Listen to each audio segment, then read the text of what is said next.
Account आपकी इसराइलियों और भारतीयों के हैं और ये कोई 1000, 2000, 4000 रुपए नहीं है, कई मिलियन है।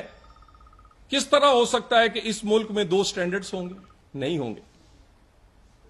सजा का तयन बाकी है, जुर्म साबित हो चुका है। मैं दोबारा कह दूं, जुर्म साबित हो चुका है, सिर्फ सजा का तयन बाकी है। दो सजाएं तो बिल्कुल साफ सबको नजर आती हैं, ताहयात नाअहली और जितने फंड्स इस्तेमाल किए हैं वो रिकवर करेगी हुकूमत पाकिस्तान। तीसरी, उम्र कैद होनी है या कोई उससे जायद सजा होनी है, सिर्फ इतना बाकी है। और खान साहब, इस मुल्क में अब ये नहीं चलेगा। और आप पे तो मिसाल बिल्कुल फिट आती है, एक चोर और ऊपर से चतर। यानी आप अपनी जुबान के सर पर बचे रहे हैं आज तक, आपको किसी ने हाथ ही नहीं लगाया। आप हर दूसरे दिन स्टे लेके आ जाते थे और आपको मिल भी जाता है। हमें तो दिन से रात के लिए, एक एक दिन के लिए हमें कोई वक्फा नहीं मिलता रहा। मियां नवाज शरीफ ने कहा मेरी शरीके हयात मर्ग बिस्तर पर है, वो फौत होने के करीब थी। उन्होंने कहा 4 दिन के लिए ये फैसला ना सुनाए, मैं वापस आ जाता हूं। इंतजार नहीं किया किसी ने।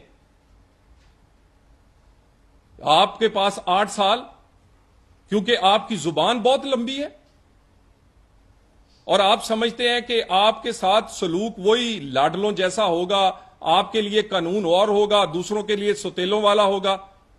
आप चोर भी हैं और चतर भी हैं। आपकी जुबान चलती है, लेकिन अब नहीं चलेगी। चलाएंगे, जो अपने जुर्म किए वो आप भुगतेंगे। और ये जो एक अजीब किस्म के आर्गुमेंट पीटीआई दे रही है, पॉपुलर लीडर है, इसके खिलाफ कुछ नहीं आ सकता। पहले कहते थे हैंडसम है, यानी हैंडसम और पॉपुलर हो, नाजायज औलाद हो, आप सादको अमीन होंगे। पॉपुलर और आप हैंडसम है, नाजायज घर हो या नाजायज पैसा और नाजायज फंडिंग, आपको कुछ नहीं कहा जाएगा। यह किसने आपको कह दिया कि पॉपुलर होने पर हर गुनाह माफ है, पॉपुलर होने पर हर झूठ माफ है, पॉपुलर होने पर हर खिलवाड़ माफ है, पॉपुलर होने पर वो शेठी जो है, वो जो आपकी फुफ्फी इंडियन है वो भी माफ है, और आपका वो यहूदी जो अंकल है वो भी माफ है।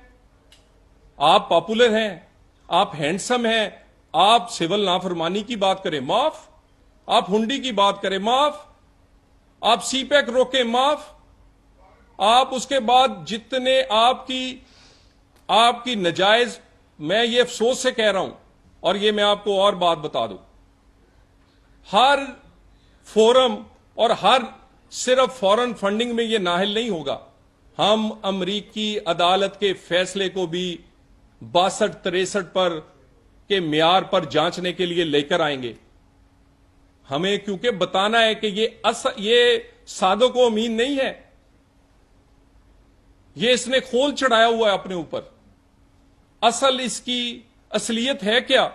और आप ये सारी जो चीजें हैं, इसके बाद मेरा ख्याल है कोई चीज बाकी नहीं रहती।